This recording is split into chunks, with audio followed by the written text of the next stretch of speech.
I got an opportunity to speak with Andy Wilson, the executive producer at Hangar 13 for Mafia 3. And yes, this is not a sports game, so you know I must be pretty intrigued by it. Take a listen to this entire interview.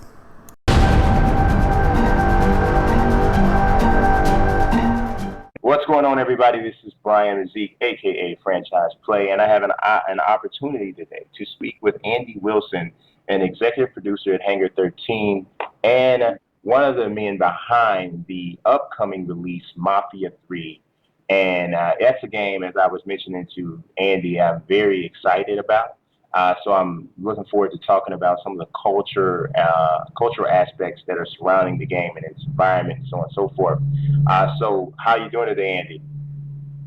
I'm very good. How are you? All right. So before I actually jump into like a specific question that I have, give me what would be your way to more or less describe Mafia 3? If someone said, describe Mafia 3 in two sentences or less, what would you say? I would say it's the story of Lincoln Clay, who is our protagonist. He's a former Vietnam veteran and an orphan who falls in on his return from Vietnam with the Black Mob. And it's there where the kind of story starts, because he's actually betrayed, and the Black Mob is betrayed by the Italian mob and wiped out and left for dead, and Lincoln's the only survivor. So really the story picks up there, and it's his journey and his quest to avenge this surrogate family that he's lost, and to kind of take the city for his own, really. So Mafia traditionally has been a very narrative-based, character-driven game, series, franchise. And that's the same with Mafia 3. So we really are playing on the characters, the story, the very strong sense of time and place, and the immersion in 1968 in New Bordeaux, our version of New Orleans. It's a bit more than two sentences, but yeah. That's Well, you know, just some sentences without a lot of commas. So, so that's all right. So, you mentioned New Bordeaux, and you mentioned some of the culture around it. So the artistic culture of New Bordeaux is obviously, and from what I've seen, going to be a very important part of Mafia 3. So can you talk about some of the ways that maybe fashion, music, and art are conveyed in this environment that you've created? Absolutely. I mean, all of those things are very, very important, because, as I said before, we're trying to capture a very specific sense of time and place. So when people play the game, we really want them to feel like they've stepped back into 1968, and not that, you know, they're not in a theme park, they're actually in a real place, and that all of the themes that fall into creating that real place feel authentic. So that's everything from, you know, the way people on the street look, the way that they're dressed, the fashion, the music that you're hearing kind of playing on radios throughout the world, just sort of the environmental storytelling in that way. And every time you get into a car, listening to the radio station and hearing not just the music actually, but kind of the themes of the day with radio broadcasts and news stories, some of which are real world and some of which are kind of based on what's happening in New Bordeaux at the time.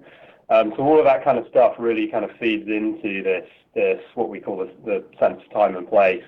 And then visually too, you know, capturing the architecture of the era. And although it's not New Orleans, it's actually New Bordeaux, which is our reimagined version of New Orleans, so that we have that kind of artistic freedom to build the city that we want to build. You know, the way the city itself looks, the different districts from our kind of French Quarter inspired area, which is a kind of very, very iconic New Orleans look, but all the way out to kind of the bayou in the distance, and the kind of the very kind of different look and feel that you have in those kind of areas from the built-up city, and even kind of the more industrial areas and things like that as well. We've taken a lot of care to make sure that all of those areas feel and look authentic, and that they're supported by all of that environmental storytelling that comes from the music, the fashion, and the themes of the time. You know, it was a turbulent time, and 68 in particular was a really turbulent year, and we're not shying away from that. So there are themes in the game which will, you know, be very clearly of that time period. Okay. Now, you mentioned music. Are we looking at a soundtrack that'll feature music from that era? Yeah, we've got over 100 songs actually.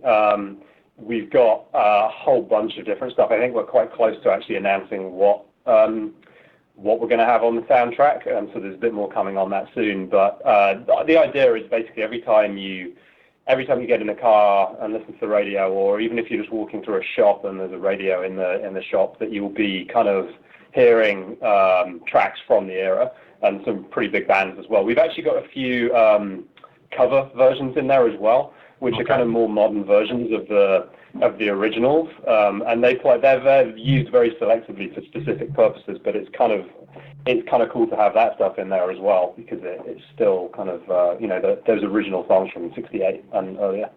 Okay, maybe we'll get a Mafia III box set coming. Yeah, we have a collector's edition actually, which is super cool. It's got it all comes in this big kind of vinyl record box, and it has the vinyl soundtrack, which obviously contains all of the tracks. Okay. So there's a huge number of tracks on that, but then on top of that, we actually have a composed score, which we've worked on ourselves, and our audio director here, a guy called Matt Bauer, he's kind of led the charge on that, and we have this really awesome kind of bluesy 60s soundtrack for all of the kind of incidental music in the game, and like the combat music and things like that. It sounds really cool, so there's going to be a vinyl for that as well. And that's all part of this collector's edition, which I'm hoping to get my own hands on as well very soon. Awesome. How about, so was there an executive producer or a person a composer for the original score? So it's led by our audio director. We do have two composers. Jim Bonney is one of them, and the other, Jesse Harlan, right, is the other guy. So two composers who work with our audio director pretty much over a couple of years to try and put this all together. So we've actually been working on the soundtrack for a while, because this stuff takes time to get right, but it all kind of, again, feeds into that very specific feel that you'll get from the city as you're kind of walking and driving around. Okay. So let's talk a little bit about like a love interest there for Lincoln Clay, because we know that he, has had this really tough go of it. He was an orphan. He was in the Vietnam War. He was betrayed by some, folks in the underworld. So without giving away like plot specifics, would you describe him as a playboy, a traditional monogamist, or is he celibate, or is it somewhere in between? Is the love interest not even involved? How does that happen? How is that handled?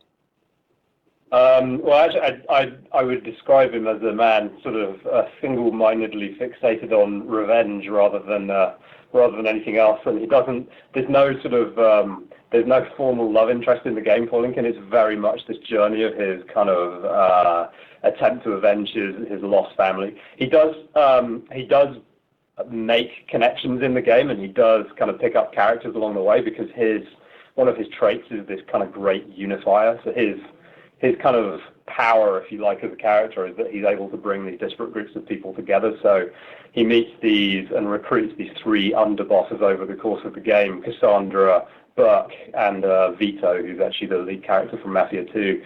And he forges connections of a type that will, further his own cause, which is this kind of revenge quest against the Italian mob. Got it. So he's too angry to love. He's too angry to love, yeah. Okay, I got it. Yeah, time for love. I'm mad. I got it. So let's see. How big of a role does money or cash play in the function of the game and the story? Is it similar to the previous versions of Mafia, where with the currency system, or how does it work? There is a full economy system in the game. So as you take territory in the game, which is the progression for the game, is to take the city one district at a time by taking down criminal rackets.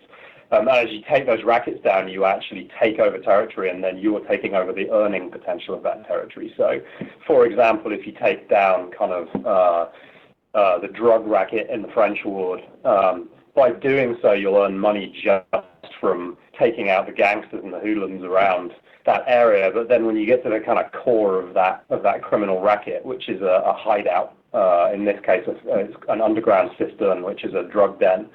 You convert that to your own territory, and that allows you to sort of earn over the course of the game. And the more hideouts, the more territory, the more rackets you add to your territory, the more the earnings potential increases. And you can use all of that money to do a variety of different things. So we have a bunch of different services that you can call in throughout the game. And they're delivered to you by your underbosses and their own lieutenants. So things like a mobile store where you can kind of load out with a variety of different weapons and explosives and things like that, to a fleet of vehicles which are significantly more desirable than just the vehicles you'll find on the street. So that, Lincoln's got a kind of really awesome muscle car inspired vehicle, part of his fleet, that he can call in whenever he wants, but it costs money to do so, and you can upgrade those vehicles too. And then there are other services that are really useful. So if you've kind of got the police on your tail and there's heat, and you've triggered a police response, actually through Burke you can call them off. So you can bribe the cops to call them off, and that's another service that costs you money. So there's a bunch of different ways in which you can spend money in the game, and there's a bunch of different ways in which you can earn it as well. Okay. Now, I kind of mentioned of something you were saying there about taking down one of the drug cartels in the French area. So, where there's, a game with organized crime, there's often going to be some element of illegal drugs. So unless, I know this story is obviously not an exception. So is that the only way that drugs are are used or are referenced? Do some of the characters have maybe drug issues, or is there some level of an enhancement or a compression system, or so to speak, for drug use in the game? So we don't actually see drug use from kind of the main characters in the game. Obviously, this was the late '60s, so right, and we're in New Orleans, so there was clearly an influence there. A lot of weed, drugs are in the game. It's a lot of weed, right? Yeah, right. So the French court is kind of the heart of it. So all of the criminal rackets in the different districts in the game are different from one another, and that's kind of the center of the drug racket, and that's run by a guy called Lou Marcano, who's actually the brother of the big bad in the game, which is a guy called Sal Marcano. He's kind of known as Uncle Lou. He's a bit of a playboy character, and he has two rackets within the French ward. One is prostitution and the other is drugs, and he runs both of those out of the French Quarter. So he's kind of the head of that racket, and once Lincoln kind of takes that territory for himself and converts those rackets to his own cause, obviously you'll see a lot of drug references in that kind of stuff. You'll see a lot of what kind of makes the racket up and how it's all pieced together. But we don't repeat that all the way through the game. It's really important that the different criminal rackets actually have a different feel and they play across different themes. So for the sake of variety and showing some other different interesting aspects of the city, that's kind of where it's all based, is in the French Ward. Right. Now, what was the name of the character you were just mentioning with who runs the drug and the prostitution ring?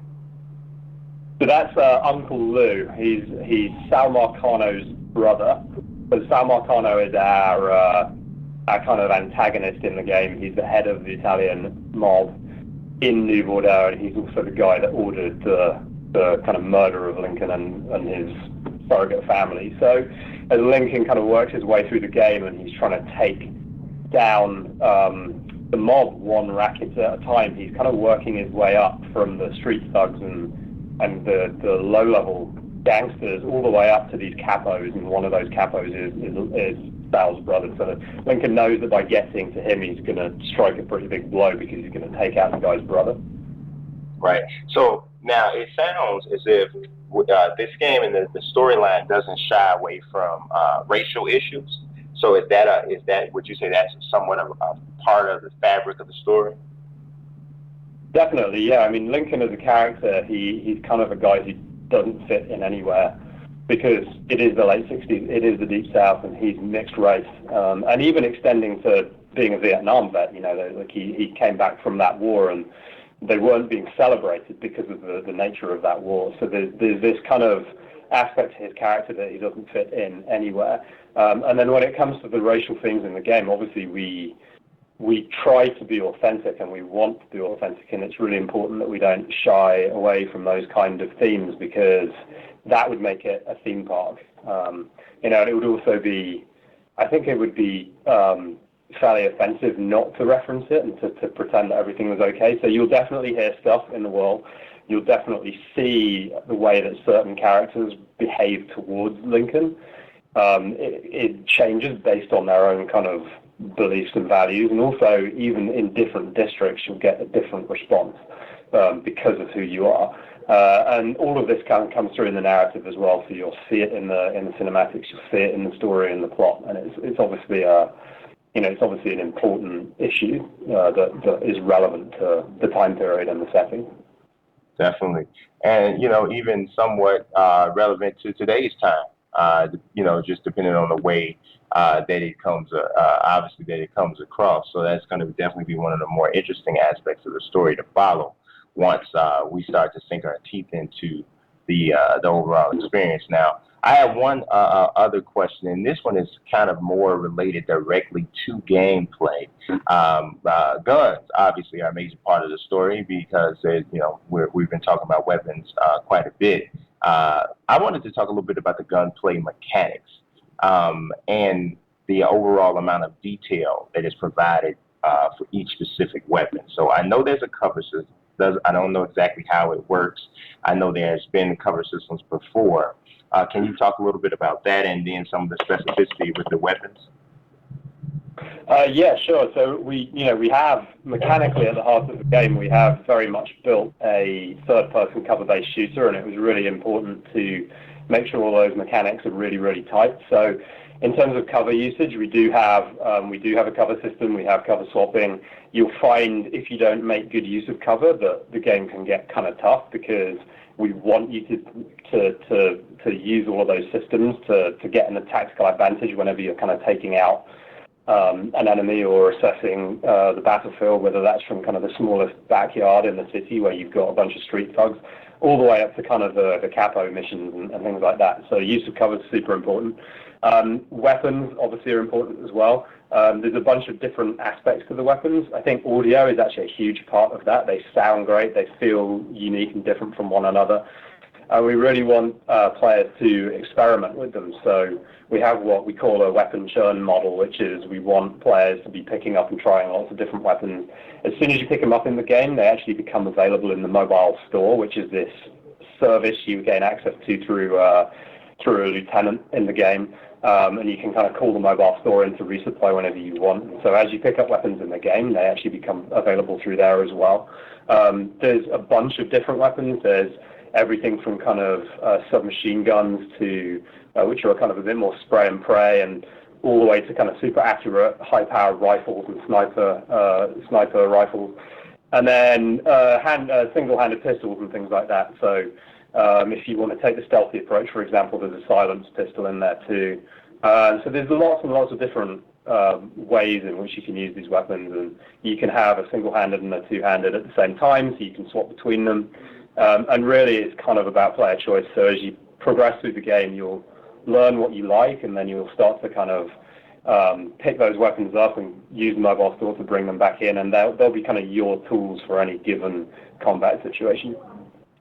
Great. It sounds like it's going to be a deep gaming experience, which is something that we don't necessarily see all the time, especially from this level of a game. Sometimes it seems as though we get a open world style adventure game, but the action or the progress of playing through the game gets to be somewhat repetitive. I've seen that a few times, but it sounds like there's going to be a lot going in this game. So as I mentioned, I'm very excited to get an opportunity to play it and give our take on it. So can you tell us again, or tell us when Mafia III is going to be released? Yeah, we're releasing on October 7th. We're on PlayStation 4, we're on Xbox One and PC. All right. Sounds great. Well, I do appreciate your time, Andy. And as I mentioned, we will be definitely looking out for the release